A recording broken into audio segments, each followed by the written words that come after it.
Hello guys and welcome to DICE here in sunny Sweden. I'm joined now by Lars Gustafsson, who is the multiplayer lead on the highly anticipated Battlefield 3. Lars, welcome. Thank you. So we're getting a first look at, just literally we were the first people in the world to see the game, in the multiplayer part of the game today. Tell us about your aims for the multiplayer portion of the game. I mean, it's high hopes, high ambitions. We really want to, I mean, it's called Battlefield 3, so we really want to make a standpoint out of that one, that a lot of the goodies that people loved in Battlefield 2 will be back. We will have the jets, we will have a lot of that people loved. At the same time as it's the same studio, DICE been making games. I've been making Battlefield for 12 years now, so it's very much the gained experience of all the games that's going to go into this iteration of the franchise. They say you ain't grinding until you die. So you're going to be previewing, the multiplayer portion at E3, which is when our video is going live. Tell us about what people can expect from that particular demo. What have you shown? It's going to be a first taste of a lot of the new cool things of Battlefield 3. We are moving into urban areas. We will show some of the new gameplay mechanics. So hopefully a lot of good things that will give people answers on some of the cool things that are coming out. It also will give a first really good experience of what the Frostbite 2 engine can deliver when it comes to multiplayer, which has been kind of secretly hidden up to this date. The actual multiplayer map is called Operation Metro. Correct. It's multiple stages. Just tell us about, give us an overview of what we can expect from that level. I think it's a really interesting level in the way that, as I talked about previously, it's where many other games and levels in other games are arenas. You fight and you die in a confined area. It could be larger or smaller, but it's still kind of an arena. This level is very much a journey, and if you played it like you did today, you really know what I'm talking about. You go through different stages, extreme changes in environment, setting, and therefore also kind of the tools you need to be successful. So for every new stage of the level, you need to kind of assess threat. How can we kind of counter this? And if it doesn't work, you need to find a new tool to kind of breach the defense and move up. So, I mean, players of the Battlefield series will recognise it as a rush level where you have to go and there's 8 different points in total. But you start above ground and then underground and then above ground again. Just tell us about the level itself. Yeah, it's you could call it extreme variety, and as you say, it starts with more kind of vehicular. You have vehicles, you're pushing in to kind of take out this anti-air emplacements by the end of the park. And from there on, the situation changes and you have to kind of reassess, change your tactics and go underground. So it's, I'm really pleased with how it's unfolding.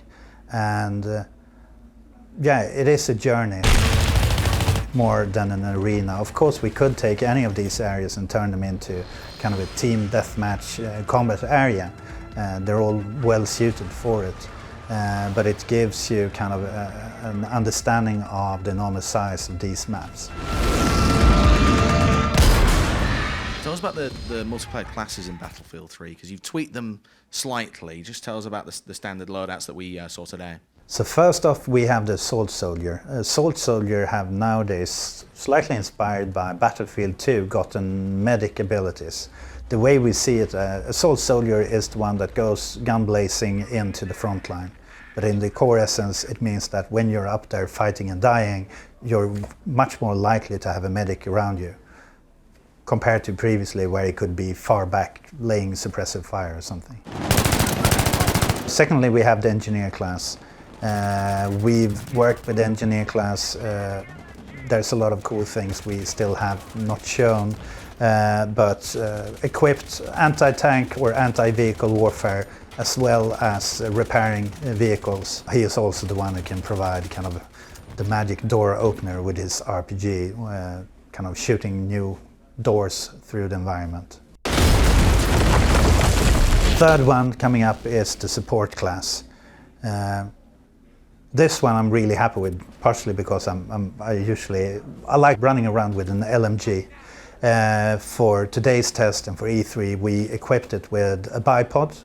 What we added now is the suppression system, so all the bullets that come close to the enemy starts building up a suppression effect on that soldier, which slightly affects his visuals and deviation. It's not much, we don't want people to feel blocked by it. It's more of a reminder that you should get out of this situation and find other ways to attack.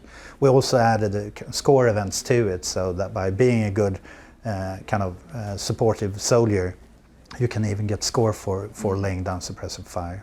In addition, he also lay out ammo for teammates, since that's key on the modern battlefield. The Recon class, we have a lot of new cool additions coming to that one, which we don't really show today. But as you are very much up to customize it your way, you can choose to be the kind of long way far in the back. You can unlock your bipod and really lie down there and snipe people, or equip your weapon in the long run for a close distance combat. In addition, today now we equip it with a long distance scope and C4, so you can play it long distance or go up there and start rigging traps and finding new ways with your destructible C4.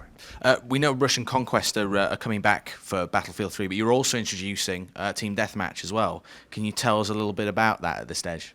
Yeah, I'm really excited, since it is... Team Deathmatch is extremely popular. There's no talk about it. And previously in Battlefield franchise, we've been heavily focused on Battlefield unique modes. But there is a big audience out there that loves Team Deathmatch. And it feels almost like a crime to not allow them to play them in the Frostbite 2 universe. And are those likely to be the 3 modes in the finished game? Or is there any chance we can expect more, do you think? There will be more. Right. Holy shit!